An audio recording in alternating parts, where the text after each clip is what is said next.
kasayan Kangjeng Nabi Muhammad sallallahu alaihi wa alihi wasallam nyaeta mantenanana teras-terasan teliren siang sinareng wengi nyumpingan jalma-jalma mulai anu terdekat keluarga tatangga baraya sobat dugi ka kanu tarbih disumpingan ku mantenanana dugi ka para raja-raja harita disuratan ku mantenanana lajeng mantenanana ngutus para sahabatna kanggo nyebarkeun ilmu nyebarkeun ajaran mantenanana ka jalma-jalma anu tararbih di negara-negara luar. Para sahabat ditugaskan ku junjunan. Masya Allah. Tayu buktos kadedeh kanyaah kasayan Kangjeng Nabi Muhammad sallallahu alaihi wasallam masihan ilmu. Ngajarkeun amal-amal anu sae. Ngajarkeun akhlak-akhlak anu terpuji nu agung. Ngajarkeun niat-niat anu mulia. Ngajarkeun ucapan-ucapan anu sae. Ngajarkeun hubungan anu sae antara makhluk sareng khaliqna jalla jalaluhu wahid. Cara kumaula ka Allah nu pangsae-saena. Ngajarkeun hubungan nu sae sareng papada makhluk. Cara ngajalankeun kawajiban-kawajiban ka papada makhluk oge ngadamel kasayan-kasayan ka papada makhluk. Ieu diajarkeun ku Kangjeng Nabi Muhammad sallallahu alaihi wa alihi wasallam. Siang sareng wengi ngajarkeun eta. Ngajarkeun wahyu Allah. Tina mulai bacaanana ya dugi ka maknana dugi ka mraktekeunana dicontohan ku mantenanana hari-hari mantenanana segala gerak-gerik mantenanana estuning petuk sareng metukan kana eusina Quran teh Masya Allah. Makna Quran anu masih kene samar. Keur bangsa jalma, keur bangsa jin, kumantenanana dijelaskeun. Anu dikehendaki ku Allah tina dawuhanana anu ieu samar keneh gitu kan. Maknana mantena tampil ngajelaskeun. Para sahabat anu teu terang kumaha buktina praktekna sakumaha piwuruk Allah dina dawuh-dawuh Allah maka junjunan tampil meraktekeun ngabuktoskeun naon nu dikehendaki ku Allah kalayan dawuhanana. Tah kieu tah nu dikehendaki ku Allah kalayan dawuhanana nu ieu teh kieu praktekna kieu praktekna kieu praktekna. Masya Allah.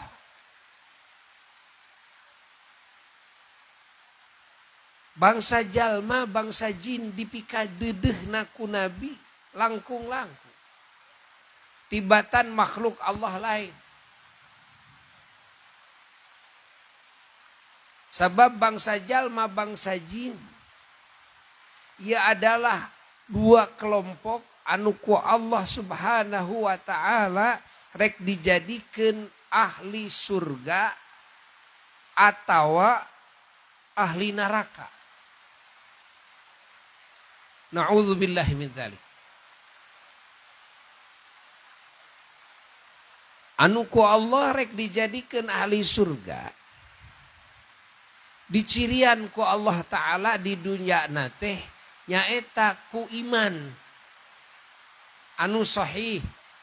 Keimanan, keyakinan, kepercayaan hiji ka Allah. Dua kasadaya para rasulna Allah, para nabina Allah alaihissalam. tilu kasadaya malaikatna Allah alaihimussalam, opat kana Quran sareng kana sadaya kitab-kitab Allah nu dilungsurkeun ku Allah ka para rasul neuti payun. 5 kana poe kiamah jeung kana tanda-tandana.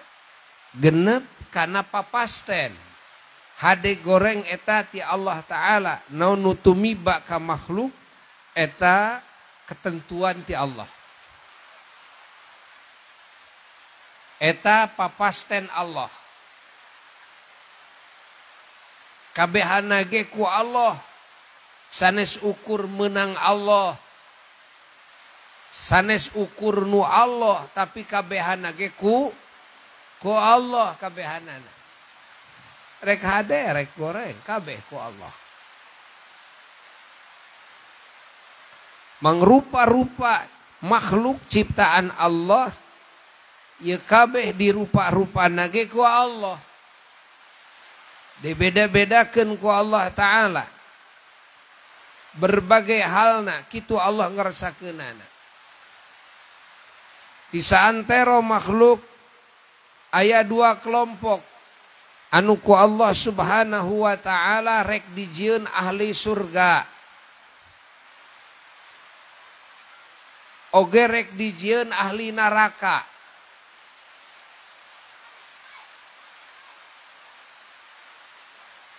Maksudna rek dijieun ahli surga sawareh, rek dijieun ahli neraka sawareh.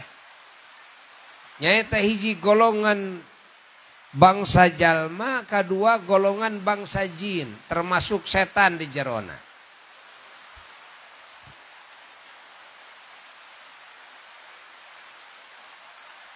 Setan ieu aya dina golongan bangsa jin ngan.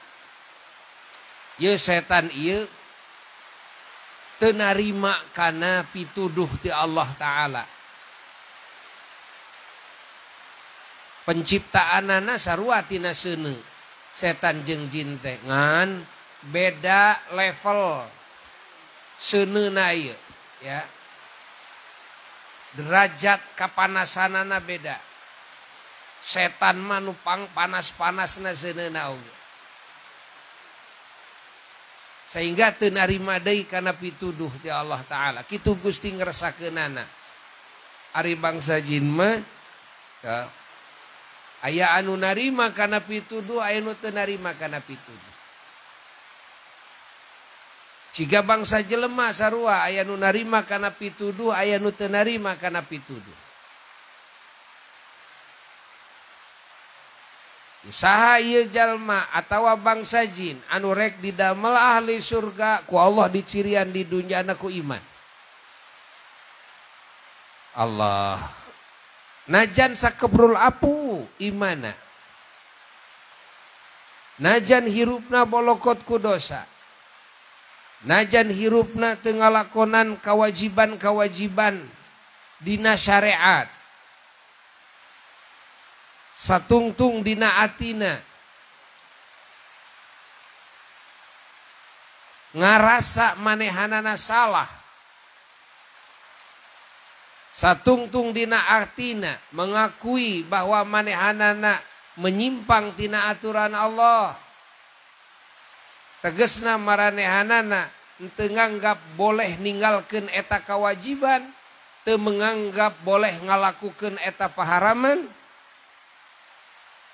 Sok sanajan maranehanana ninggalkeun kawajiban jeung ngalakonan paharaman, maka jalma seperti kieu atawa bangsa jin seperti kieu teu nepi kana murtad, teu nepi kana kufur.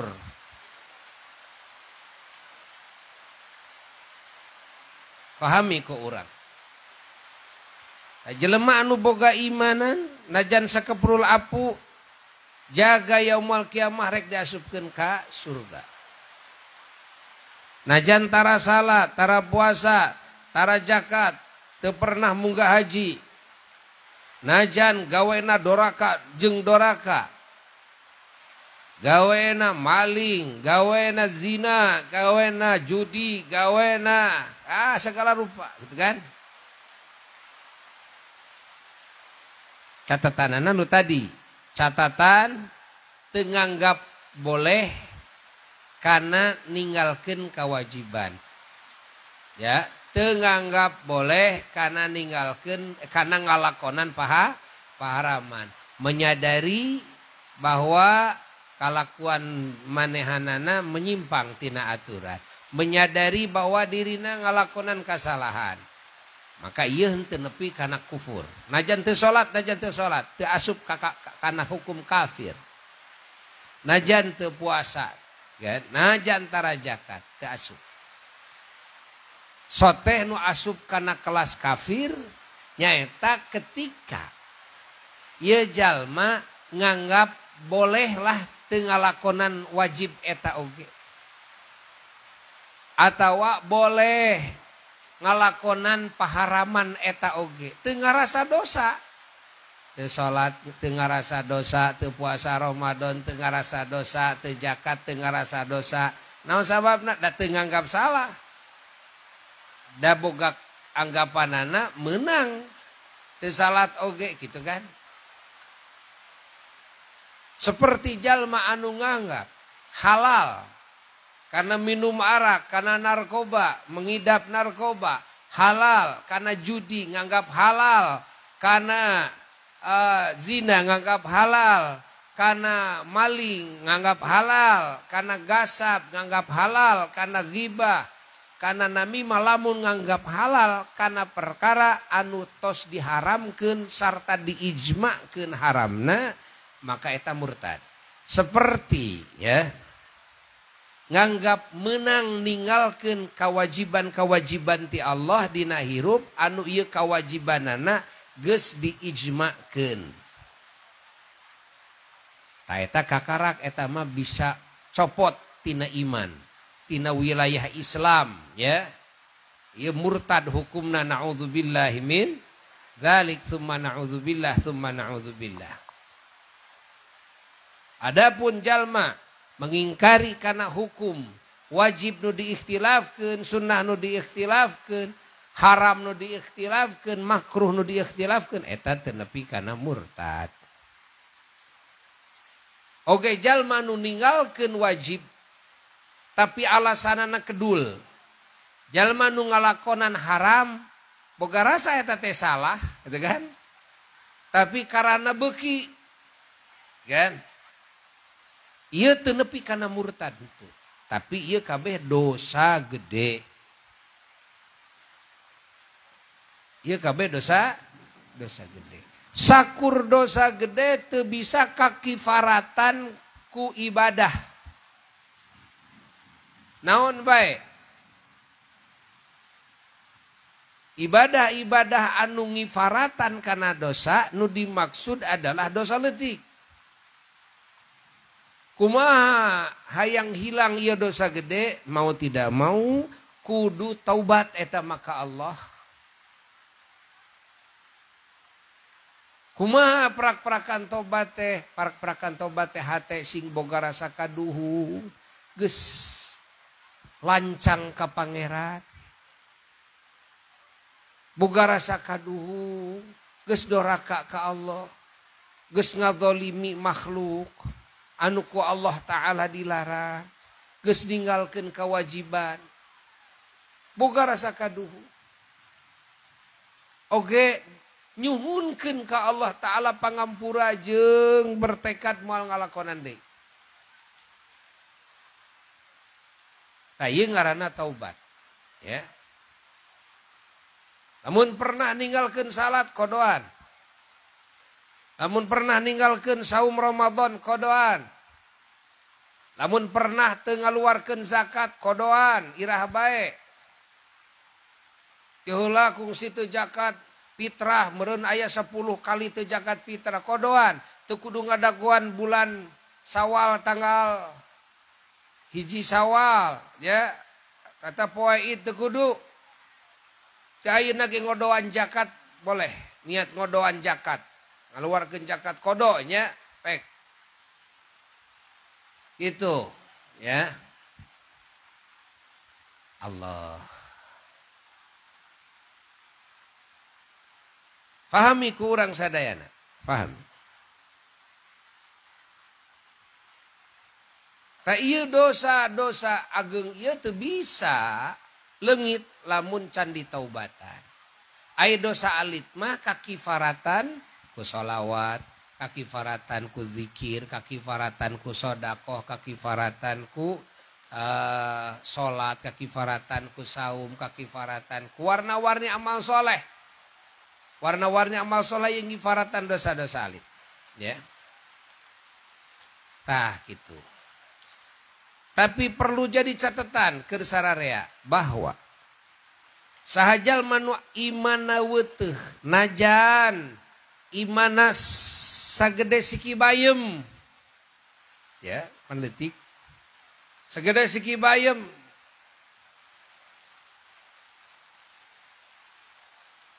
Manehanana dina hirupna ngotoran eta iman, kunaon, ku dosa, ninggalkeun kewajiban ti Allah. Tapi dina hati henteu nganggap menang ninggalkeunana, tetep boga rasa salah.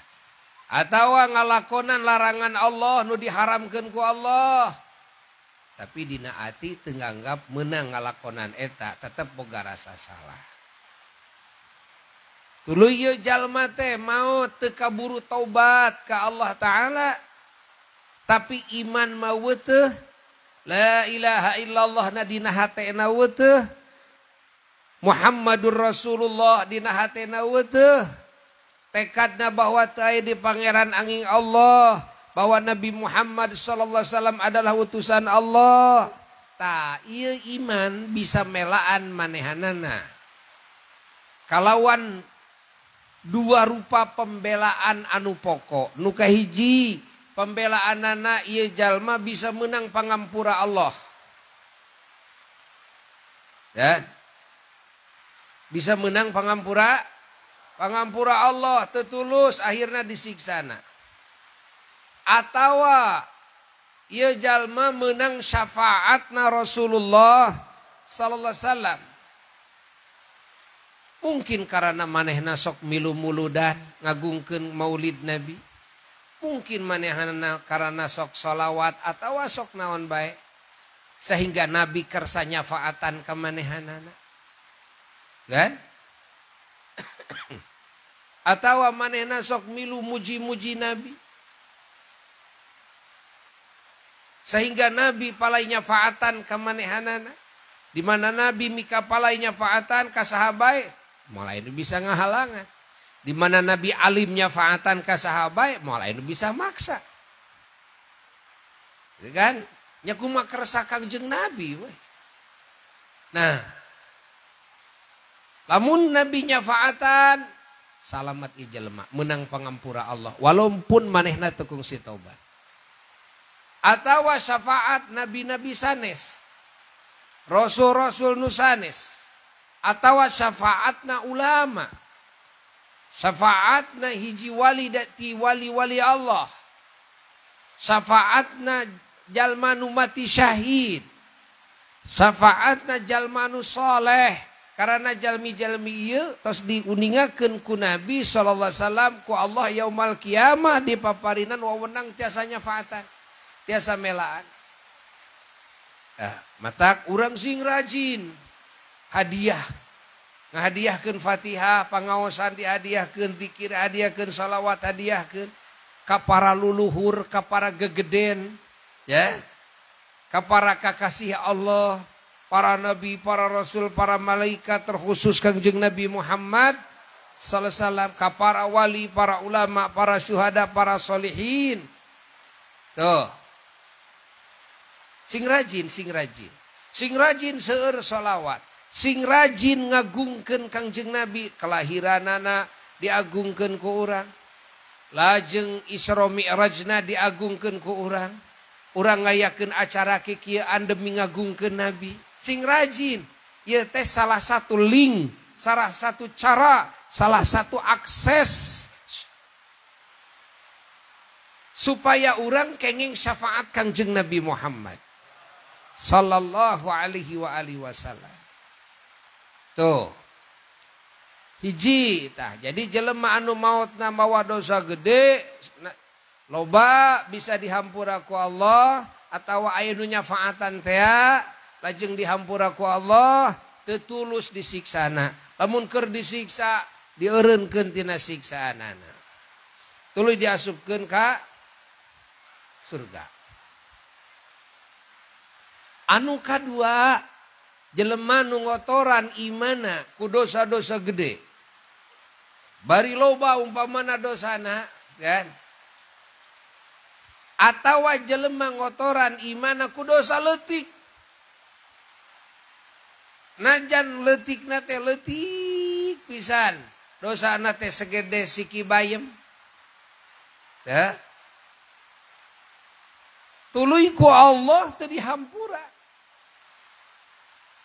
Atawa weuh nu nyafaatan seorang pun ti para nabi, para rasul, para wali, para ulama, para syuhada, para solihin, maka ieu jalma mau tidak mau pasti menang siksaan heula. Asup heula kana neraka, disiksa dina neraka. Ngan perlu jadi catatan. Satungtung aya imanan dina atina najan segede siki naon? Bayem teh ya, kan? Tetap suatu saat bakal dikeluarkan tina seuneu neraka, dialihkeun ku Allah ka surga, diabadikeun di surga tah kitu. Tah ieu hargana iman teh siga kitu. Najan iman sakaprul apu. Di dieu perluna urang ngabangun iman dina ati urang, ngabangun iman dina ati kulawarga urang, ngabangun iman dina ati masyarakat urang. Supaya naon? Supaya kabeh jadi ahli surga. Ngan lamun iman wungkul, ieu kemungkinan ya. Mungkin dihampura ku Allah. Atau anu nyafaatan mungkin wae teu dihampura ku Allah. Sabab ya kewajiban teu dilakonan masalahna, teu kan? Paharaman masih kena dilakonan, ari iman mah teu. Tidinya tingkatkeun deui sabada keimanan nyaeta ku kaislaman. Naon ari kaislaman? Ai kaislaman mah nganyahukeun hukum pangeran. Naon nu diparentahkeun ku Allah, naon nu dilarang ku Allah, geus kitu tunduk kana eta hukum. Geus kitu lakonan eta parentahan nu Allah, popokona nu wajibna we heula. Ya. Jauhan larangan-larangan Allah, popokona nu haramna we heula. Di mana jalma geus bisa ngalakonan nu wajib, ngajauhan anu haram dina hirup, bari iman teu maka eta jalma lamun kabawa maut eta iman dina kayaan seperti kitu ieu jalma pinasti asup ka surga. Salamet tina siksa neraka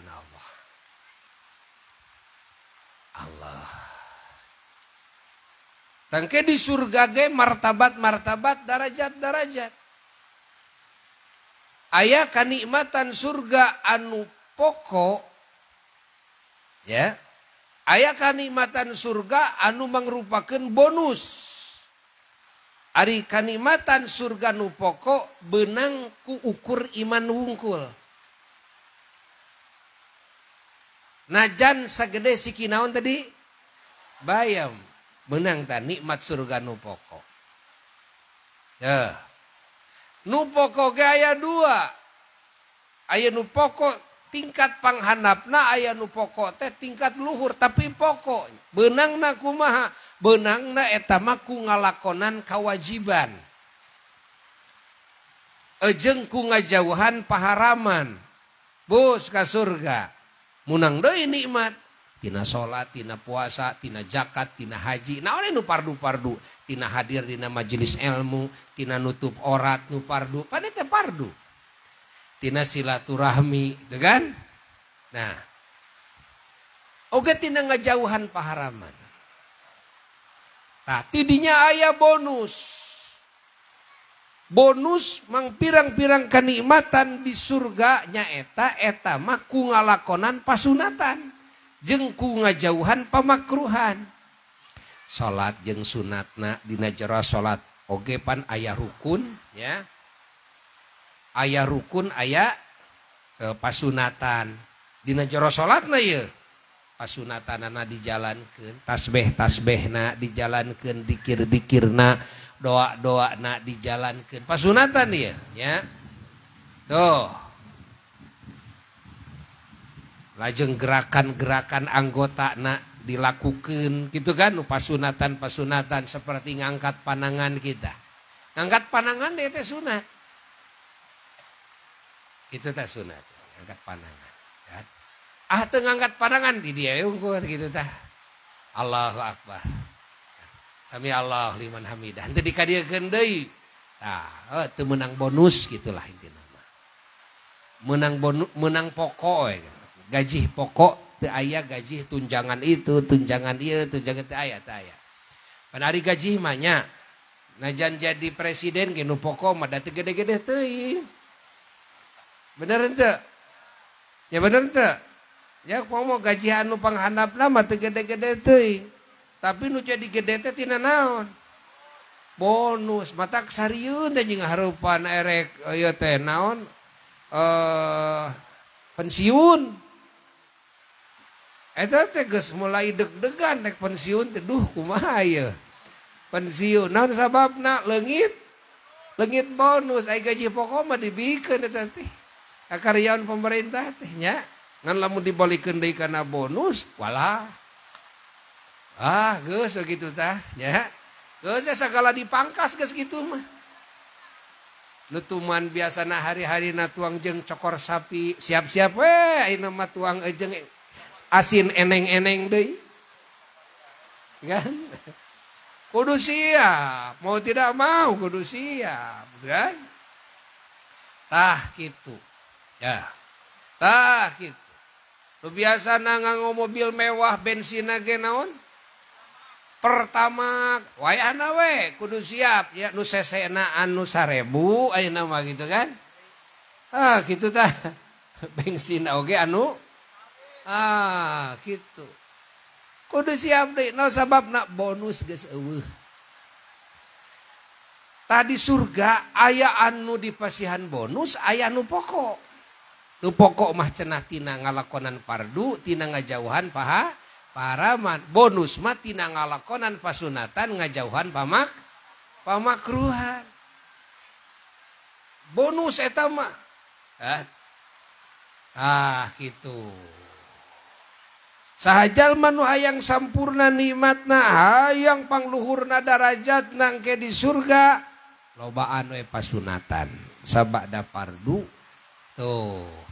Terus jauhan pamakruhan sabada ngajauhan paharaman.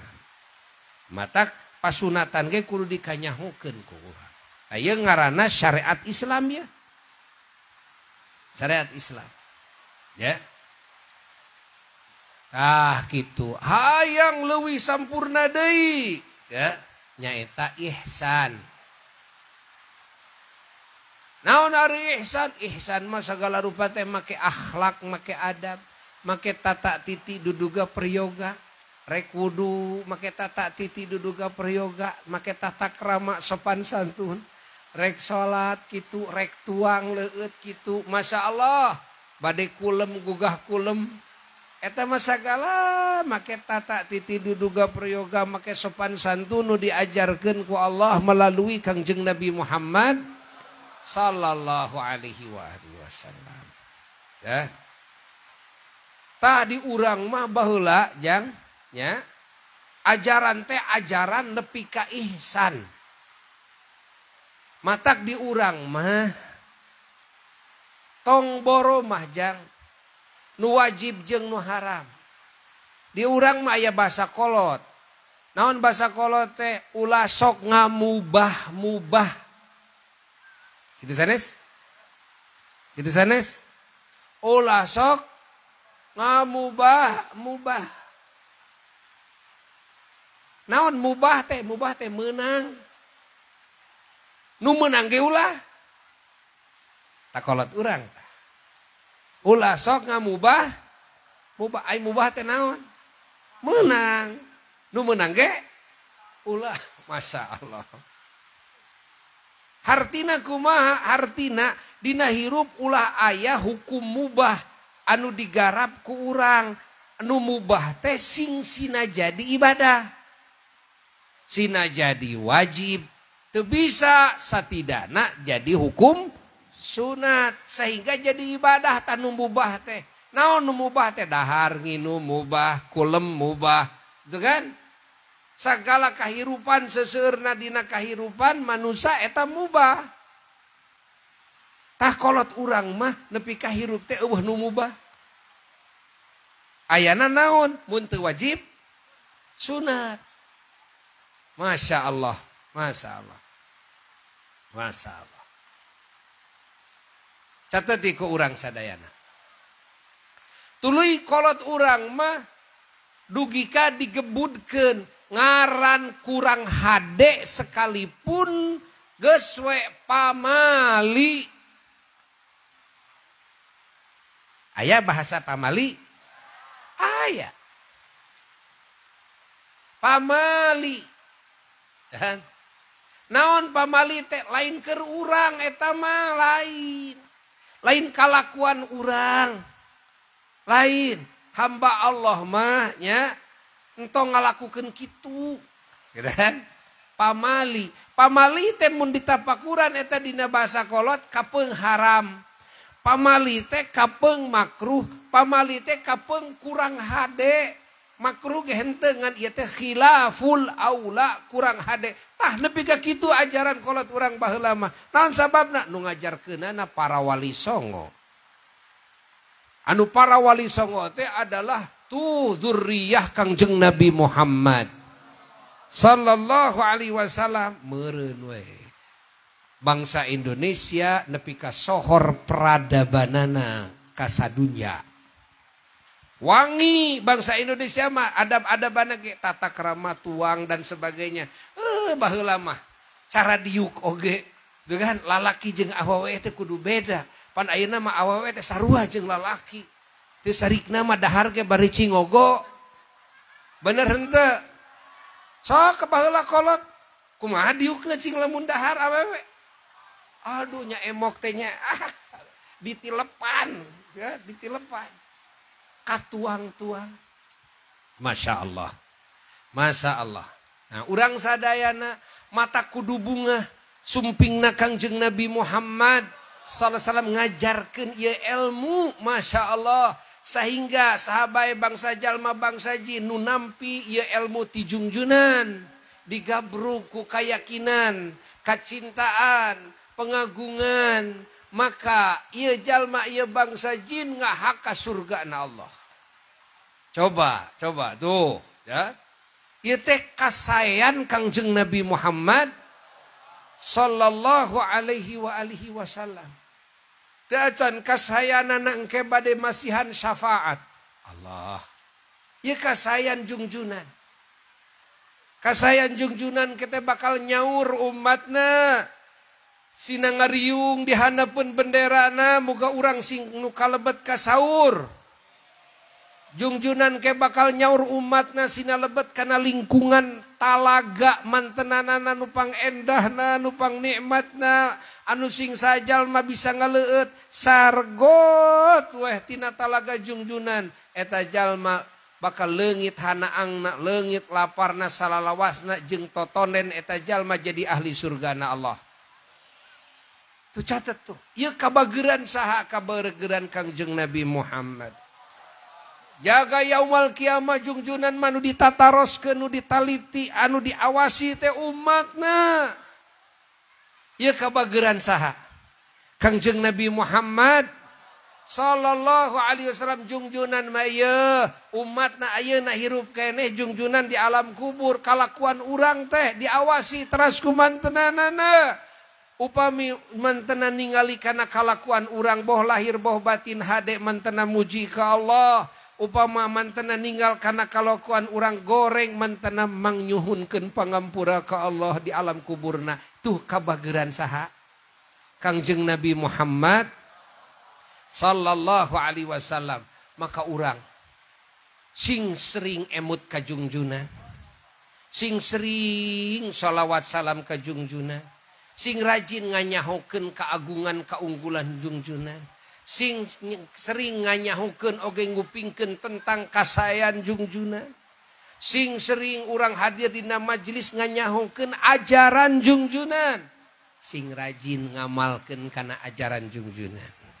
Allah maka urang bakal ngagabung ku Allah digabungkeun sareng junjunan alam Kangjeng Nabi Muhammad sallallahu alaihi wasallam.